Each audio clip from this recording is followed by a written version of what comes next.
एक बहुत ही गंभीर इशू पे आपका ध्यान दिलाऊंगा। वैसे तो कुरुक्षेत्र में जब से बीजेपी सरकार आई है, भूमाफिया का पूरा जोर है। लगातार अवैध कॉलोनियां कट रही है और यहाँ तो यहाँ तक है कि बड़े बड़े शोरूम भी अवैध कट रहे हैं। पिछले दिनों हमारा अजीज है, जेजीपी का एक लीडर है, जुगेश, उसने कहा, आपको प्रूफ दिए थे कि 2800 रजिस्ट्रियां एक साल में अनऑथराइज कॉलोनियां की हुई। वो सारी जो रजिस्ट्रियां, उसमें 90% रजिस्ट्रियां ऐसी हैं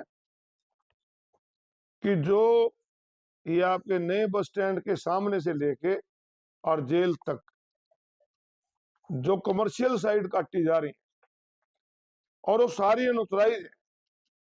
और हैरानी इस बात की है कि अनऑथराइज पर रजिस्ट्री नहीं हो सकती, परंतु साइट वो दूसरी दिखा दी जाती है और रजिस्ट्री वहां की कर देती है। ये इस प्रकार का खेल हो रहा है। और कमर्शियल की रेट वहां 1.5 लाख रुपए गज और रजिस्ट्री होती है 20,000 रुपए गज। यहां तक तो अभी तक सारा चल रहा था, परंतु हद तो अब ये होगी कि एक ऐसी कमर्शियल साइट काटी जा रही है। आप पिपली रोड क्लेयर के पंप से आगे जाओगे तो लेफ्ट साइड में आपको एक सड़क बनती दिखेगी, बन रही है अभी मौके पे आज।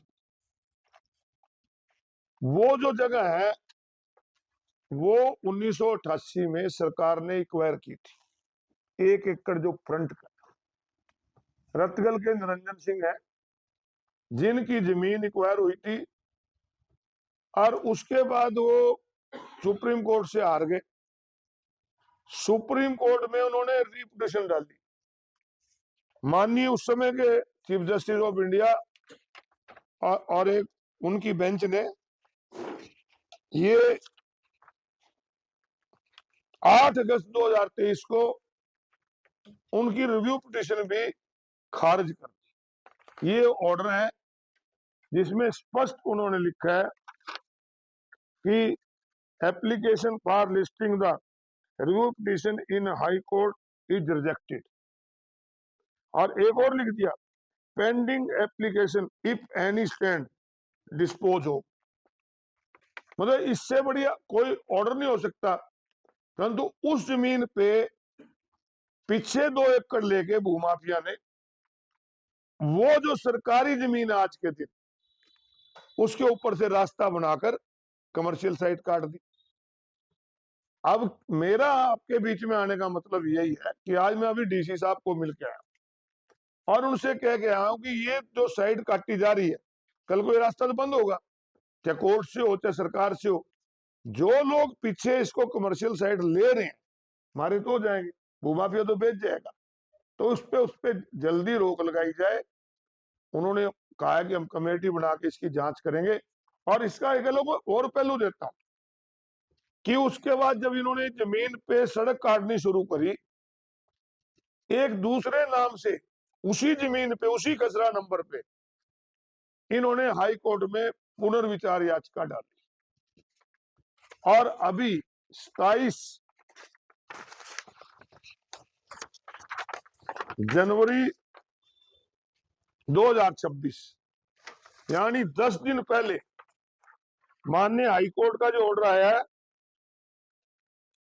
We dismiss the petition with cost 10,000 to be deposit by the petitioner with the high court lawyer welfare fund saving bank account number इतना स्टेट बैंक ऑफ इंडिया। मतलब 27 जनवरी को हाई कोर्ट ने उस पर कॉस्ट भी डाल दी, परंतु यहाँ इतने हौसले बड़े हुए हैं कि अब भी उस पर सड़क बनाकर पीछे कमर्शियल साइट काटी जा रही है। तो ये आपके बीच में इसलिए क्योंकि आप भी इस शहर के निवासी भी एक जागरूक मतदाता हैं कि उन लोगों को बचाया जाए जा सके जो पीछे इस धोखे में कि हम फ्रंट से हमें रास्ता मिल रहा है, वो कमर्शियल साइड में लूटे ना। इस प्रकार के हौसले आज सरकार के जो लोग हैं उनको ध्यान तो देना चाहिए। बुजुर्गों की पेंशन कट रही है, आज कितनी ही बुजुर्गों की पेंशन काट दी। हमें हैरानी होती है। आज मंत्री श्री किशन बेदी जी का बयान पढ़ रहा था, क्या इसमें शर्तें लगा दी गई। जब ये पेंशन शुरू हुई थी, बुढ़ापा सम्मान पेंशन थी, ये कोई आय पे नहीं थी, ये आयु पे थी। जिसकी 60 साल की उम्र उसको पेंशन दो। अब यहाँ तो ऐसा हो रहा है, किसी का लड़का नौकरी लगा हुआ है तो उसकी उसकी आय में जोड़ लेते हैं। और कोई मक्कन भर के 1 किले की जमीन बेच का फसल बेच का आएगा, फसल पे खर्चा कितना हो नहीं, फसल का जितना मेरी फसल मेरी ब्योरा में जितनी जमीन बिकेगी उसके खाते में पैसे आएंगे, उसकी इनकम जोड़ देंगे। आप भी काफी लोग ऐसे हैं जो खेत से जुड़े हैं। अब 4 किले की अगर जीरी 2 लाख की बिकी, 2 लाख आमदन थोड़ी है, परंतु उसमें जोड़ के पेंशन काट दी, उसकी तरफ कोई ध्यान नहीं। तो ये सारी चीजें अभी 20 तारीख से विधानसभा का सत्र आने वाला है। हमने आज जिला के उपायुक्त से मिलके ये भूमाफिया के खिलाफ शिकायत भी दी है। उन्होंने कहा है कि हम इसकी इंक्वायरी कराएंगे और अगर इस पे कोई काम नहीं होता तो आने वाले सेशन में भी हम इसको उठाएंगे। आखिर इस प्रदेश हरियाणा प्रदेश के लोग या कुरुक्षेत्र शहर के भोले भाले लोग इस झांसे में आकर अपना कोई बेचारा किला बेच के कमर्शियल साइड लेगा, किसी के पास कोई रिटायरमेंट की पूंजी पड़ी होगी उससे लेगा, उसको बचाया जा सके। और सेशन के दौरान पूरे हरियाणा प्रदेश से जुड़े मुद्दे और विशेष रूप से कुरुक्षेत्र शहर से जुड़े थनेसर हल्के के जो भी मुद्दे होंगे हम विधानसभा उठाएंगे।